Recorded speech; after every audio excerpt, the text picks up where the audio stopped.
So 24-25 season was a pretty good one for Burnley. Centurions, 33-game unbeaten run. Only conceded 16 goals in the Championship, so not bad. But in the last 2 seasons, the 3 clubs that have gone up are the same 3 clubs that have gone down. So these are 3 transfers I think Burnley needs to be making to stay in the Premier League. Historically, Burnley haven't been big spenders. They did, however, in the season they went up with Vincent Kompany, spent 95 mil that summer. And the season they went down, Scott Parker spent 45 mil. So you'd like to think they'll have a bit of money to spend. I also think it's key that they keep hold of some of their players. You know, some of them are linked away, the likes of James Trafford. Others have run out of contract. Egan Riley, for example. Brownhill was their top scorer last season from the middle of the park. So keeping hold of some of them. Some of them they will, some of them they won't. I think it is quite key. That being said, and Egan Riley potentially being the one that's going out the door, my first summer transfer would be this guy.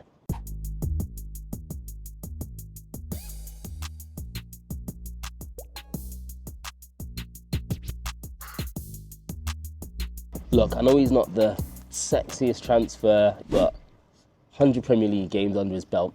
You can't sniff at that. Obviously, you brought Ashley Barnes back recently. He's got that level of experience. Brownhill, if you can keep him, he's got that level of experience. But 2 players in a league that's historically not been kind to promoted teams definitely need a little bit more. As well as promising as your backline is, I think you have got a lot of youth, and a player of his calibre, a player of his experience in and amongst that can only work wonders and bring the team up. He has actually only got 12 months left on his contract, which is a massive bonus. Good with both feet. And if you have a look at his stats, he offers a lot. Look, he possesses a threat in the opposition box. Yeah, his assist numbers are low, but that's not necessarily down to him. If you look at his expected assists, that tells me that there's a finishing problem, not a Webster problem.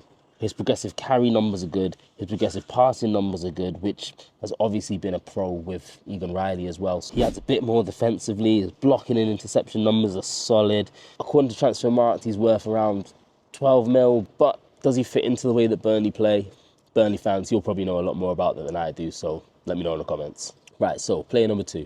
One thing that I think from the feedback I've heard and from the evidence of the lack of goals scored at some games last season, given, yeah, your overall goal tally wasn't bad, but you need a striker.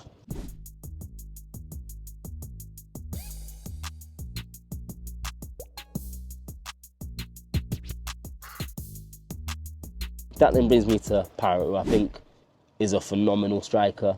I don't think it'll be an easy sell, and I don't think it'll be an easy transfer to get done. But if you can sell the project, he's definitely the right man for the job. If you have a look here at his numbers, you can see that he shines in the opposition box. He's not a massive ball carrier, but to be fair, that's what Edwards is there for. Got 20 goals in all competitions last season. He's still only 23 years old.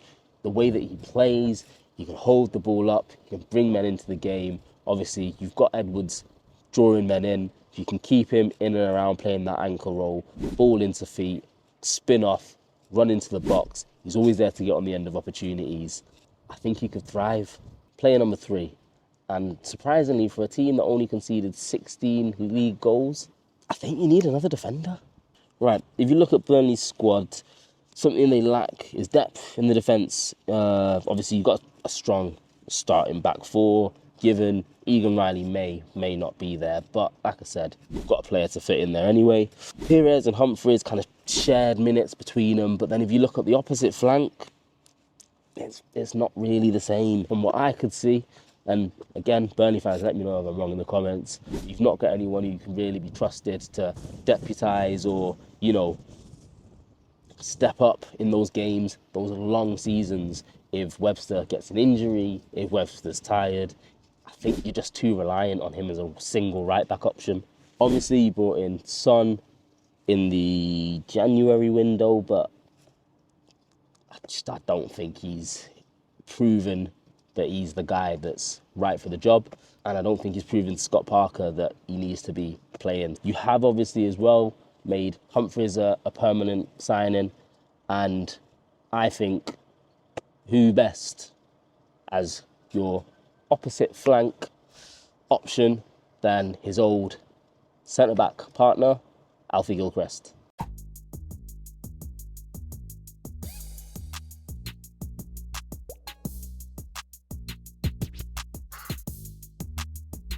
Now, given we're not looking at Gilchrist as a centre-back, let me just say that first and foremost, we're looking at him as a right-back. And last season in the Championship, he was a very, very good right-back. He's only 21 years old. Obviously, he's contracted to Chelsea until, I think it's got 1 year left, maybe with another option, so 26 or 27. Even if, to be fair, you can't get him on a permanent, a loan with maybe an option or an obligation even, if, you know, you do stay in the league. Now, to be fair, what he offers is very different to Roberts. If you have a look here, his progressive passing numbers are up there with Roberts. Maybe a little less passes attempted, but defensively you can see how well he reads the game. His interceptions, his clearances is something to stand out, and top 1% of blocks from fullback role. Obviously, a lot of that will come from his history as a centre-back, being able to read the game, knowing when to step in, when to step up. Also, I think the fact that he's only 21 years old, what we're looking at now is current, but he's far from his best. Let me know in the comments what you think, whether I'm right, whether I'm wrong. Do any of these transfers make sense? Do they not? I've been PMFC Miles. Thanks for locking in.